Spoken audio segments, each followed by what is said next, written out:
The name's Bond. James Bond.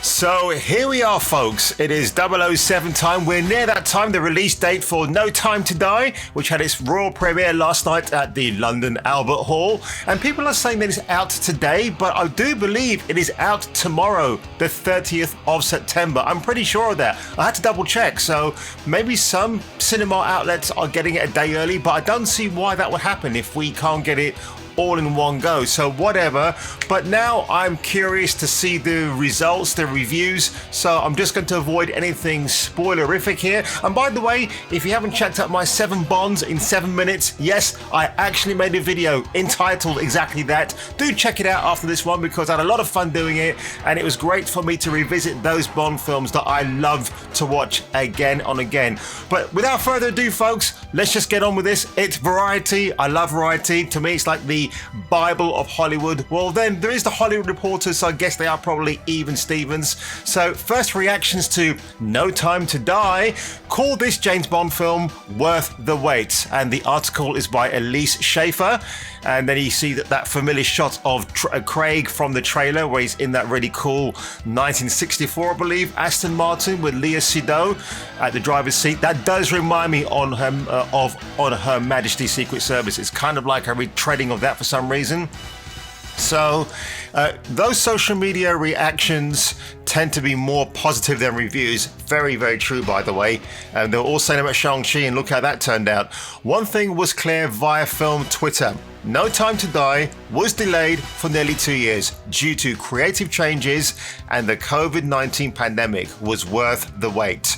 Yeah, because I uploaded a clip on my Instagram where Daniel Craig mentions Phoebe Waller-Bridge, and he says nothing too much has been changed with her contribution. So I hope that stays true, because the last thing I need is to have silly politics in a Bond film. It's a Bond film, that's what I want to go and see. But when I watch a political movie, I'll just watch anything like in the thick of it. There was a film version of that, and it was hilarious.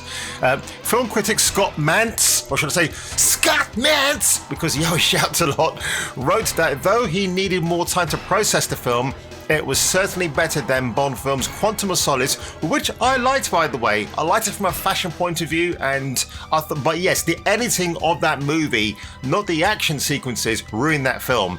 And Spectre. It's Daniel Craig's most grounded and, dare I say it, most intimate take on #James Bond, with a powerful, unexpected and very emotional payoff. Mantz said, "Def worth the wait." Okay, awesome. And that's his tweet right there. Rotten Tomatoes, yep, they used to be a good website, not anymore. Tessa Smith praised the film's entertaining nature despite its runtime of 2 hours and 43 minutes. People complain about this. You know, Justice League, the Zack Snyder cut, 4 hours, great time, no problem. And then Once Upon a Time in America, Robert De Niro and James Woods. I believe that is a 4-hour movie too. Great epic by Sergio Leone. Okay, No Time to Die is everything I wanted and more, Smith wrote. A great farewell to DC, but honestly, I wanted more Rami Malek. Okay, yes, it's long, but whenever it felt like it was about to drag, it jumps right back in with adrenaline. Action-packed from the start, probably from the start to the finish, she means classic Bond. I wanted more Rami Malek, so I'm wondering how much screen time Malek actually gets, because if that's the case, well, we'll see. The one thing I always like to say, that the villain should have more should have just as equal amount of screen time as the protagonist. But let's carry on with this. Okay, so Eric Davis from Fandango. So No Time to Die is awesome! Classic Bond, classic villain, classic gadget, and a story that seems to question how much we still need James Bond to save the day.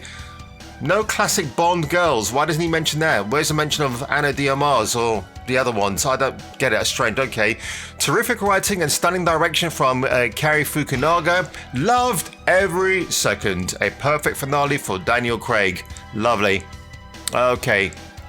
So Clayton Davis, here we go. Speak of the devil, Miss Diamaz. Clayton Davis from Variety itself. The final entry of Daniel Craig's time as James Bond in his finest of his tenure. No Time to Die is effective in action, emotional beats, and once again an artisan mastery. I can't say it now.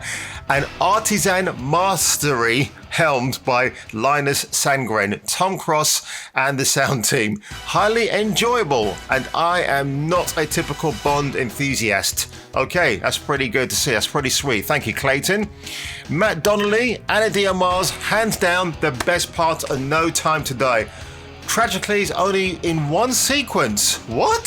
Funny and sexy, and she gets to blow up stuff. Okay, right. Well, I've got to keep it in this one, so I might put a little bit of a spoiler hint in my title. Great. Here we go. So, Janelle Riley, No Time to Die is great, but like all movies, could always use more Ana de Armas. Are you kidding me? Jeez. Okay, so I'm not going to go on with the rest of that because they've actually got reviews. So yeah, a friend of mine reached out to me and said, "Oh, when do you think they're going to show reviews, like officially?" And I said it'll be after the Raw premiere. That's what always happened with a premiere for Bond, and nothing's going to change in that respect. So I'm just going to avoid reviews. I'm actually watching the film tomorrow morning, so I'm not waking up at 007 hours. I'm going to be waking up at 006 hours, maybe even before, because I got to get to the IMAX before 8 o'clock. So that's a mission impossible I'm willing to undertake for Queen and Country and maybe the Corgis. But that's been my quick look, guys, at the reactions for Daniel Craig's last outing as James Bond in No Time to Die. Are you excited? Have you got your tickets? And don't forget to check out my video that I made yesterday, 7 Bonds in 7 minutes. And I'm just about to do a review for another Netflix show that is returning very shortly, so I'm excited to do that. In that case, guys, take it easy. And like 007, I will return.